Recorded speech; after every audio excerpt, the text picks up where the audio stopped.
महाविकास आघाडीच्या नेत्यांना आमदार जितेंद्र आव्हाडांची विनंती। उद्या आपल्या शहरातील शिवरायांच्या पुतळ्याला दुग्धाभिषेक करून महाराजांची जाहीर माफी मागण्याचं आवाहन। शिवछत्रपतींच्या पुतळ्याच्या झालेल्या अपमानाच्या विरोधात राष्ट्रवादी मैदानात शरद पवार पक्षाचे प्रदेशाध्यक्ष जयंत पाटील उद्या घटनास्थळी जाणार।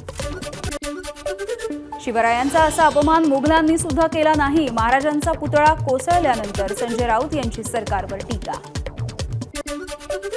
वाईटामधून चांगलं घडायचं असेल म्हणून महाराजांच्या पुतळ्याचा अपघात झाला। मुख्यमंत्री आणि उपमुख्यमंत्र्यांसोबत चर्चा करून आराखडा तयार करू आणि चांगला भव्य पुतळा उभारू। घटनास्थळाची पाहणी केल्याच्या नंतर दीपक केसरकरांची प्रतिक्रिया।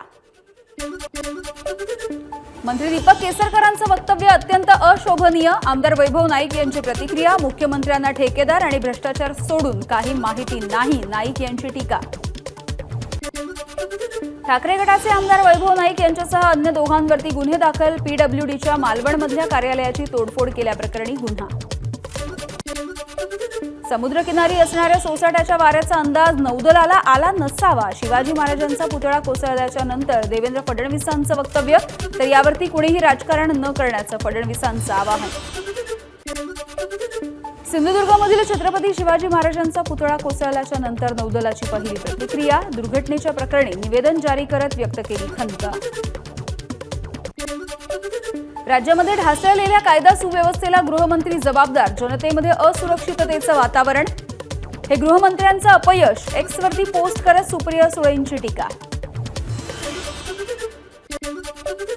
सिंधुदुर्गामधील प्रकरणावरती मुख्यमंत्री आणि उपमुख्यमंत्र्यांच्या राजीनाम्याची काँग्रेसकडून मागणी। या प्रकरणावरती काँग्रेस राज्यभर आंदोलन करणार, पृथ्वीराज चव्हाणांची माहिती।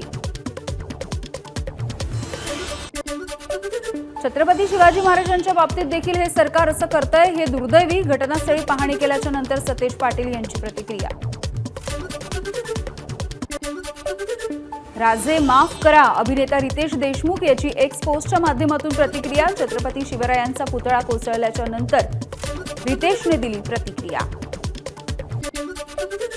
सिंधुदुर्गच्या कणकवलीमधील छत्रपतींच्या पुतळ्याला ठाकरे गटाचा दुग्धाभिषेक। राज्य सरकारचा निषेध करत केली घोषणाबाजी। शिवरायांचा पुतळा कोसळल्यानंतर शिवप्रेमी आणि मराठा बांधवांनी नोंदवला निषेध। लोणावळा शहर पोलीस स्टेशनला शिवभक्तांकडून निवेदन। छत्रपती शिवरायांच्या पुतळ्याच्या घटनेच्या नंतर ठाकरे गटाचं कोल्हापूरमध्ये निषेध आंदोलन। राजमुद्रेला दुग्धाभिषेक करत केंद्र आणि राज्य सरकारच्या विरोधात जोरदार घोषणाबाजी। शिवाजी महाराजांचा पुतळा कोसळल्याच्या निषेधार्थ हिंगोलीमध्ये सरकारच्या विरोधात आंदोलन। राष्ट्रवादी शरद पवार गटाकडून काळे फुगे हवेमध्ये सोडून निषेध। सिंधुदुर्गामध्ये काल झालेल्या घटनेवरती पालघरमध्ये ठाकरे गटाकडून आंदोलन। सरकारच्या विरोधात घोषणाबाजी।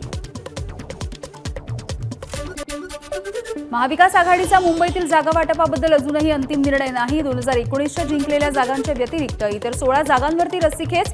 ठाकरे गट 20 ते 22, काँग्रेस 12 ते 15, तर शरद पवार गटाकडून 5 ते 7 जागांची मागणी। शरद पवार पुण्यामधल्या वसंतदादा साखर कारखान्याच्या बैठकीसाठी उपस्थित। यानंतर शरद पवार आणि हर्षवर्धन पाटील यांच्यामध्ये बैठक, मात्र कोणतीही राजकीय चर्चा झाली नाही। हर्षवर्धन पाटील यांची प्रतिक्रिया। कोपरगावचे भाजपचे नेते विवेक कोल्हे आणि शरद पवारांचा एकाच गाडीमधून प्रवास। विवेक कोल्हे नाराज असल्याची चर्चा। कोल्हे शरद पवार पक्षाकडून निवडणूक लढवण्याची शक्यता। एबीपी माझा, उघडा डोळे बघा नीट।